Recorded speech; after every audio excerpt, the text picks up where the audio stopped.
From the Northeast Georgia Business RadioX studio, this is Northeast Georgia Business Radio.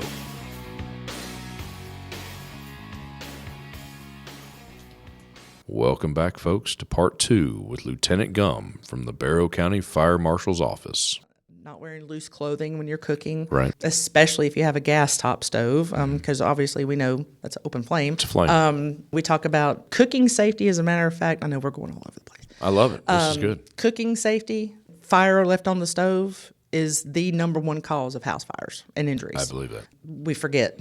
I also do the social media content and handle the administrator of our Facebook page. We have Instagram page, and I do put out a lot of PSAs about that. A lot of cooking safety PSAs, because like I said, that is the number one cause of house fires. Right. If you have to walk away from your cooking, turn it off. Take a spatula with you, something to remind you that you've got something cooking on the stove. That's a good idea. If you got something in the oven, obviously we put it in there, and it's usually to bake and everything. Set your timer. Right. There's so many things that we can give little reminders and little subtle reminders about that. And like I said, I do try to put out quite a few PSAs about cooking safety, about changing your smoke alarms. We do have daylight savings coming up, which is in the past, and we're kind of having to change our messaging a little bit about that, because now we see more and more the sealed battery or the long life smoke alarms where you don't have to change the battery. Right. But you do want to test them. We still want you to push that button every month. Makes sense. And typically on your smoke alarms, they do have a life expectancy, so to speak. Yeah. They're manufactured on this date, and at least by 10 years of that date, 10 years later, you need to take it down, replace it. Get a new one. Unless your manufacturer's instructions say differently. But typically, it's 10 years. They have 10 years. I didn't realize that. I knew there were dates on them. Yeah. Well, I get that question a lot, too. And, but they still work when I just change a battery and I test them and they still beep. And that can be correct. They get filled up with dirt, dust, pollen, gunk. Dander, lint. You've got think of your smoke alarm as your nose for your house. Okay. It smells smoke. It yells, hey, something's going on. So let's think if your nose was filled with 10 years full of gunk, it might not be able to smell what it's supposed to smell. That's a good point. We change out lists, and I get that a lot. I bought my house in 2013. I haven't ever changed my smoke alarm. Okay, well, yeah, now's the time. Or I've had my house for 20 years. I hate to say I've never changed out a smoke alarm. And if you've lived in your house more than 10 years. This house, no. But previous houses, yes. Mm-hmm. Or they were there when I moved in. Yeah. So how about that? I know. Wow. Now I'm feeling giving bad. you quite the education. Yeah, now I'm feeling bad, We talk about that, and like I said, in our workplace fire safety, we do the proper fire extinguisher methods and how to use it and stuff. Because if there's a little fire in the break room, somebody's got a toaster oven in there and their Pop-Tart burned, or you never know. That's a small enough fire that we can use a fire extinguisher. Yeah. Those fire extinguishers, for the most part, depending on size and how they've been inspected and things like that, a 5-pound fire extinguisher or a 10-pound fire extinguisher, you're looking at a minute or 2 minutes of product. It's not. Yeah. It's not infinite. You're not filling the whole room up. No. Right. And basically, what it's designed to do is to put out a very small fire or to knock down a fire enough to where you can get out. You can get out, right? Get away from it. But always, another thing we talk about, compartmentalization. I know that's a big word. It is. Wow. We're compartmentalizing. Always pull the doors closed. There's fire doors for a reason. They're rated to keep that fire out. Some of them are not. You're not supposed to prop open. I see that a lot. I bet you do. Propped open fire doors. Well, that's specifically there to. Yeah, why have the fire door there at all? Exactly, because fire needs a few things to grow. Oxygen's a big one. Oxygen's a big one. Just like people, we need things to grow. We need to breathe air. We need to eat, which in a fire, it's anything combustible, anything that can burn. And that also, so basically, air and fuel are the two major things to keep a fire going. Mm-hmm. So is fire extinguishers designed to smother that. We teach, to point at the base of whatever's on fire, right, to smother it. We're trying to take away the air. If you've got a pan on the stove, and it kind of, flames up. Grease has a boiling point where it will flame. It will ignite. Keep that pan lid nearby. Yeah. You may singe your skin a little bit or something, putting the lid over it, but you're taking away the oxygen that will keep it growing. And never, ever throw water on an oil fire or on a grease fire. Yeah, you'll spread it. You will. It'll Real go quick. Up your cabinets and up. Yes. So. I've never done that. I know better than that. I would hope. No, never done that. Never done that.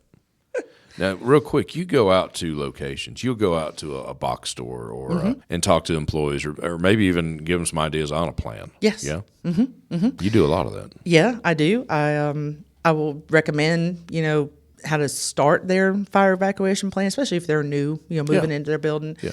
I can also basically kind of observe from afar if they want to have a fire drill at their business or their workplace, or, they say, well, we're going to have a fire drill. And, I can, like I said, I can observe from afar, let them handle their drill. And how long did it take for everybody to get out? How did they behave? I mean, did they just look around and keep on working? I've seen that. Oh, yeah. I've seen an entire building evacuate and one or two people, but I'm on the phone. I'm handling the sales call. Well, yeah. Well, is that sales call worth your life? And then At that moment it was, unfortunately. At that moment, or they'll understand what I'm trying to say and they'll hang up and get out of the building. So I can observe and kind of give feedback on how they're handling their fire drills or where their muster point is, where their meeting spot. We talk about that at home, have a meeting spot out front. Right. Same thing with companies and employers and places of business. Have your meeting spot, account for everyone. I've seen where, I've done it in a multi-story building, and depending on what time the fire drill happened, some people just went ahead and got in their car and left and went on to lunch. Oh, wow. Well, in a real scenario, how are we going to... You would be looking for them. Our firefighters would be in there doing a search for these people that were not accounted Putting for. themselves at risk. Correct. They do have turnout gear that they wear and specific materials and tools and PPE. Oh, of course. But it's not infinite either, and it doesn't last. Yeah, but, those guys and gals who are firefighters, oh, by the way, they're human. Yeah. Yeah, I mean, we forget that sometimes. Yes. Oh, by the way. Okay, a question you brought up, sort of. You have the meeting spot out in the parking lot over by the oak tree. Awesome. Yeah. In a real situation, not a drill, real situation, there's a couple people missing. I'm the manager. I'm the whatever for this building. I've got 100 people under me. What do I do? Now, you guys have already been called, and you're going to be there in 2 or 3 minutes or shorter, but I'm panicking for 2 or 3 minutes. You're going to have to panic outside.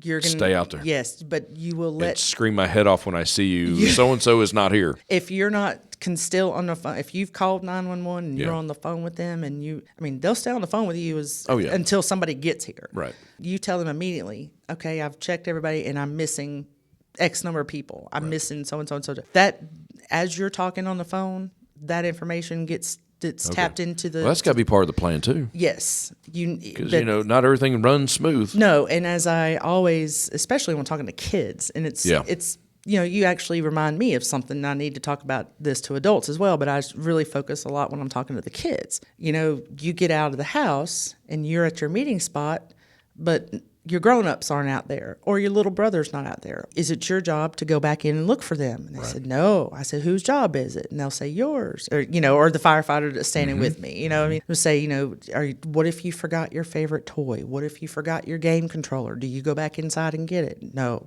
So we tell them, get out and stay out. I have a lot of little catchphrases. Like I said, we specifically teach the kids, and I have them say them back with me, and we get low and go. We crawl under the smoke, and we kind of explain real quickly, with kids, you got, for every year of age those kids are, that's about how many minutes of attention you have. So you really have to get your message across. The young ones obviously are young, but if we're going 4 years and higher, I really only have 3 or 4 minutes to get my message across to these littles, and hope that it sticks. But kids are also very telling. They'll keep you on your toes. If I tell those kids, go home and ask all your grown-ups at home, do they know where the smoke alarm is? Have they tested it? They'll stay on you about it. Oh, yeah. Oh, they will. Yeah. I think I was one of those. Yeah. My kids were, too. Yeah, it's okay. Shawne, we're going to take a real quick break. Okay. Folks, we will be right back. One of our great community partners is RetireWise LLC. RetireWise analyzes your situation to make personalized recommendations that will build long and short-term strategies that will help you realize your retirement success. We all want to retire, and happily. So grow and protect your retirement savings so you can retire happy. Owner Sean Maloney provides a customized, proven, and holistic strategy designed to meet your goals and risk tolerance. Visit RetireWisePro.com. That's RetireWisePro.com and retire happy. Hey, and while you're at it, visit our new website, NEGABRX.com to see all our great community partners. Now, before we get out of here, we talked a little bit about annual inspections. Mm-hmm.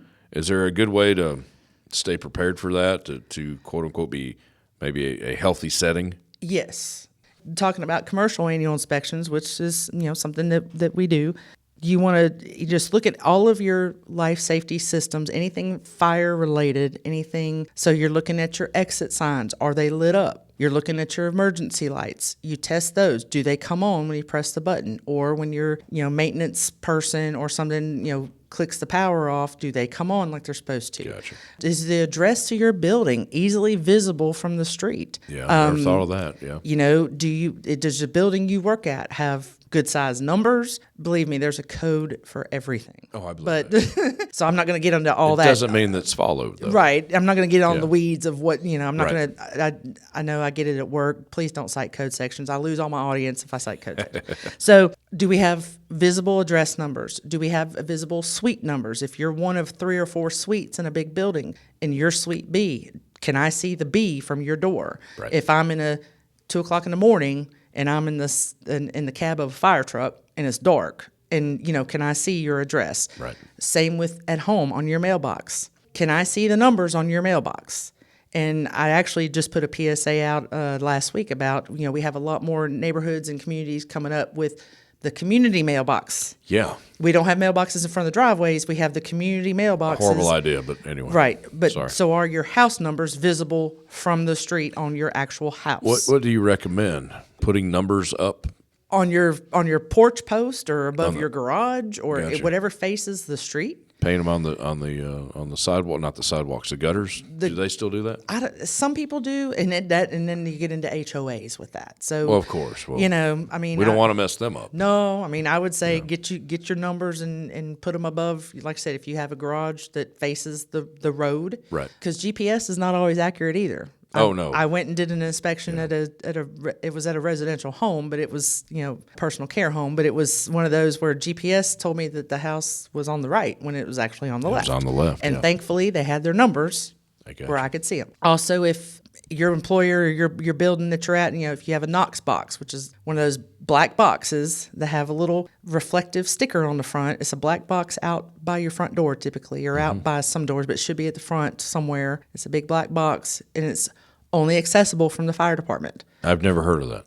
You haven't. So I have not. Knox boxes are basically like a heavy-duty lock box. Yeah. You have a lock box that has a little number combination or something. Oh, yeah. Yeah, we do. Well, Yeah. Knox boxes are manufactured for fire department use. When you order, like say you're opening up a new building, you're going to build a new warehouse and you're going to start a new company and everything like that, and we're going to tell you're going to have a Knox box. This is more for commercial. Yes. Okay, I've seen those. Okay, yeah. I didn't know what they were. Yes. So what's I figured in it there? was irrigation or something. No. I don't know. Yeah. No, it's a Knox box. Oh, and wow. It's Knox, KNOX, just Yeah. like Fort Knox. Yeah. yeah. And what it is wherever those boxes are, whatever county or jurisdiction, municipality, like in Barrow, Barrow County Fire Department, are the only ones that can access the Knox boxes in Barrow County. Oh, okay. Jackson County can't come over to Barrow and open up a box. Their key won't work. How about that? Wow. But in that box, That's cool. Let's make sure that when we have to change locks, because sometimes we may have an employee we had to let go, and we're worried about when you change keys to your building, make sure you got a key to put in that Knox box. A physical key. Yes. Old-fashioned key. That opens up the front door. 'Cause Metal key. Contrary to popular opinion, Yeah. while our department has the tools to open up a door if they need to, or break windows or what have you, It takes time. we really don't want to have to do that if we don't. Yeah. Well, it takes time. And it's also there again, protecting property. If it's a false alarm, there's no reason to bust open Bust out windows. all the and windows. Yes. Wow. So, that could get hairy. yeah. Lovely. So Well, but now if there's a fire inside, you don't want to open up any more windows than you have to. that's correct. Because what are we introducing to the fire? You just supercharged More it. air. So Wow. making sure all of your systems, like I said earlier, your sprinklers, your fire alarm system, and if you have that system in your building, it's required to be inspected at minimum minimum annually. Some of them are required to be inspected more than that. If you have a commercial kitchen, restaurants, Right. jails, hospitals, daycares, anything like that. You have a commercial kitchen with commercial cooking. Right. That means you have a hood system. Yeah. That's required to be cleaned and maintained by certain intervals as well. So we want to make sure that you're keeping up with that. Gotcha. But those are basically housekeeping. As long as you have good housekeeping around your commercial area, you're going to make it through an inspection. And another big one we don't want to miss, extension cords used as permanent power. Basically spider webs. Correct. Or like I said, spaghetti noodles. Spaghetti noodles. That's what you said. Yes. I'm sorry. So I was thinking about the cricket farm. Yeah, I know. Forgive me. That was in my head. So, we can use power strips. We can use surge protectors. But when we have appliances that have, compressors, motors, refrigerators, microwaves, things of that nature, those need to be plugged directly into the wall outlet. We don't want to use dollar store extension cords. We don't want to. If you're going to use an extension cord, if it's a warehouse or something and it's going to get hot in the summer, you can plug your fan up, but that's also unplugged when we leave. We're not using that extension cord in place of an outlet. That's what I'm looking for. I got you. So keeping basic housekeeping is really going to be the key to, making sure your fire marshal inspection goes smooth. There again, same thing for household. We don't want to be Clark W. Griswold at Christmas. No, gosh, no. So Talk about lack of ambition. All right. How do the folks learn more and more about this? Maybe even schedule inspections if that's possible. Websites, social media. I know you're out there. We're out there, and we're trying to get out there more. But we are out there. We do have a Facebook page. We're on Facebook. It's Barrow County Fire Department. You look for our fire department logo as our profile picture. But yes, we're on Facebook. We're also on Instagram. Same thing. I think it's Barrow County FDGA. But look us up on both those platforms so far. That's where we're at. We're going to expand some more. Also, we have a website, barrowga.org. Look under the fire department tab, and there'll be a lot of ways you can contact us that way. Because you guys even put out a smoke detector. I'm sorry. Yes, you'll install them. Yeah, there's a tab on there where you can ask for smoke or carbon monoxide alarm. Yeah, I never thought of that. If you've got gas, which we didn't even cover carbon monoxide, but that's a whole different podcast. It is. I've already taken so much of your time. No. This has been awesome. I've loved this. I could do this all day. Apparently, you can. Hey, you should get a job. Oh, wait a minute. I mean, you found a home. Yeah. Sweet. Well, Lieutenant, thank you for coming in. Yeah, thank you for having me. This was fun. We had a good time. This is my first podcast. This is great. Well, hopefully this will be the best one. Well, I think it should be. You have many more in your future. I hope so. This is great. Awesome. Seriously, thank you for coming in. They're going to play music, and then I have to wrap up. You know how that goes. Folks, Lieutenant Shawne Gum with the Barrow County Fire Marshal's Office. She knows what she's talking about. She's a lot of fun to hang out with. Go to the website, barrowga.org. You'll find the fire department information. It's right there in front of you. Keep up with them on Facebook and Instagram. I'm Tom Sheldon. We'll talk to you soon.